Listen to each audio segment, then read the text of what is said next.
Hello friend, welcome back to study wire YouTube channel. और इस lecture में हम बात करेंगे कि आपको एमपी पुलिस के लिए साइंस कहाँ से पढ़ना है ताकि आप जो मिनिमम डेज़ बचे उसमें ज़्यादा से ज़्यादा नंबर ला पाएँ। मतलब अगर जितना हम बोलते हैं उतना पूरा अगर आप अप्लाई करते हैं तो लगभग अगर 15 to 20 मार्क्स की साइंस आती है तो पूरे में से पूरे नंबर आपको मिलेंगे। ठीक है, तो सबसे पहले हम ये बता दें कि साइंस एक सब्जेक्ट है, बहुत ज़्यादा उसमें सिलेबस नहीं है। ठीक है, और आपका जो एमपी पुलिस का एग्ज़ाम है वो मैक्सिमम 10th लेवल तक ही पूछता है। तो यहाँ हम बात करेंगे कि आपको पढ़ना कहाँ से है और पढ़ने के साथ क्वेश्चन कहाँ से लगाना और लगभग कितने क्वेश्चन पर डे लगाना चाहिए। ठीक है, ताकि आप बहुत अच्छा रिकवर कर पाओ, क्या पढ़ें और कैसे क्वेश्चन लगाएं उनके।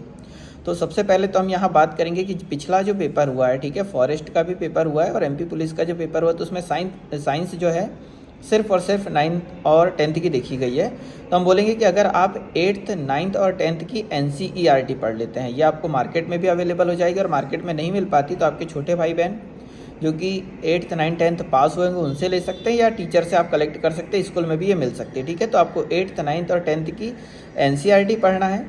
और पढ़ना कैसे है, तो अगर आपने 8th क्लास का बायो पढ़ा है तो आपको 9th क्लास का पहले बायो पढ़ना है, फिर 10th क्लास का बायो पढ़ना है। वैसे अगर आपने 8th क्लास का फिजिक्स पढ़ा है तो फिर 9th क्लास का फिजिक्स पढ़ो, फिर 10th क्लास का फिजिक्स पढ़ो। सेम रोटेशन आपको केमिस्ट्री का भी चलाना है।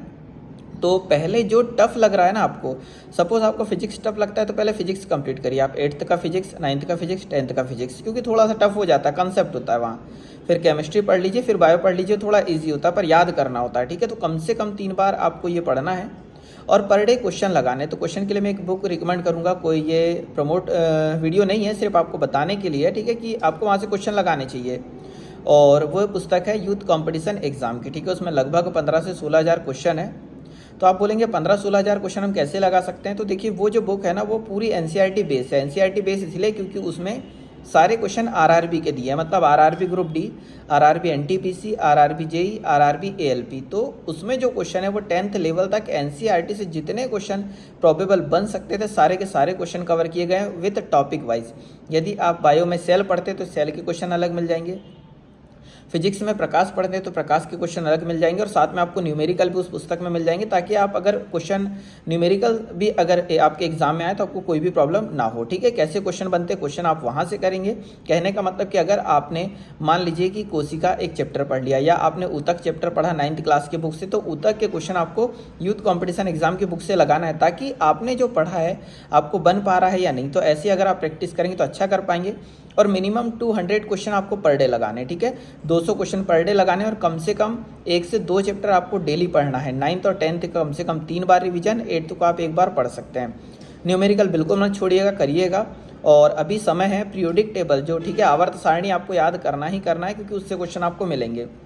तो जो भी चीज़ें आप पढ़ोगे उसके क्वेश्चन जरूर लगाना। ठीक है, तो आपको मैंने सिर्फ 8th 9th 10th की NCERT बोली, कम से कम 3 बार आप कंप्लीट कर सकते हैं, बहुत ज़्यादा नहीं है उसमें सिलेबस। इस बुक की जो लिंक है मैं अपने कमेंट बॉक्स में डाल देता हूँ, और यदि वहाँ आपको ना मिले तो ऐसा कर लीजिए कि टेलीग्राम ग्रुप है अपना स्टडी वायर के नाम से, आप उसे ज्वाइन कर लीजिए, वो भी आपको डिस्क्रिप्शन बॉक्स में उसकी लिंक मिल जाएगी।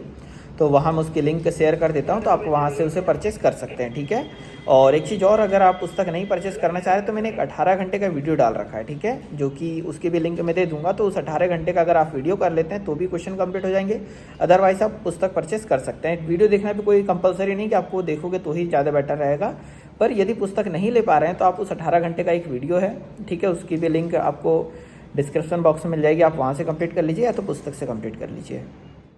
तो सिर्फ आपको इतना ही करना है। ठीक है, NCERT और यूथ कंपटीशन एग्जाम जितना ज़्यादा करोगे, और अगर आप MP पुलिस के अदर से प्रैक्टिस सेट लगाते हो तो और अच्छी बात होगी। ठीक है, और कम से कम 2 से 3 घंटे आप डेली साइंस को जरूर दें, है ना। और बाकी अदर सब्जेक्ट को कितना देना है वहाँ पे डिपेंड करता है। और अगर आपको साइंस टफ लगता है तो उसको सबसे पहले सुबह वही पढ़े, थोड़ा कम टफ लगता है तो दोपहर में पढ़े, और बिल्कुल सरल अगर लगता है तो नाइट में पढ़े। ठीक है, क्योंकि जो सब्जेक्ट टफ होता है उसको सबसे पहले पढ़ना चाहिए। ठीक है, तो ऐसा ही साइंस करना है। मुझे उम्मीद है कि अगर आप इतना ही कर लेते हैं तो 101% आपके पूरे नंबर आएंगे। एक चीज़ और इसमें बताना मैं भूल गया कि जो JEE के क्वेश्चन उस पुस्तक में होंगे उसको आपको सॉल्व नहीं करना है, और ALP के नहीं करना है। ठीक है, JEE और ALP के नहीं करना, वो बहुत टफेस्ट लेवल होते हैं। ठीक है, वो आपके लिए नहीं होगा, टेक्निकल क्वेश्चन होंगे, बाकी सारे क्वेश्चन आपको सॉल्व करने हैं। तो इस वीडियो में इतना ही। वीडियो देखने के लिए बहुत बहुत धन्यवाद। अगर कोई भी प्रॉब्लम हो, किसी भी प्रकार का डाउट हो तो आप कमेंट बॉक्स में ज़रूर कमेंट करें। नेक्स्ट लेक्चर होगा, हम उसमें ज़रूर ये डिस्कस करेंगे, ठीक है। और अभी मैं ऑन ड्यूटी हूँ तो ड्यूटी पे ही ये लेक्चर बना रहा हूँ, तो आप देख रहे होंगे ये मेरा ऑफिस है, बोल सकते हैं कि यहाँ से ट्रेन ऑपरेट होती है हम लोगों की। चलो ठीक है, बाय।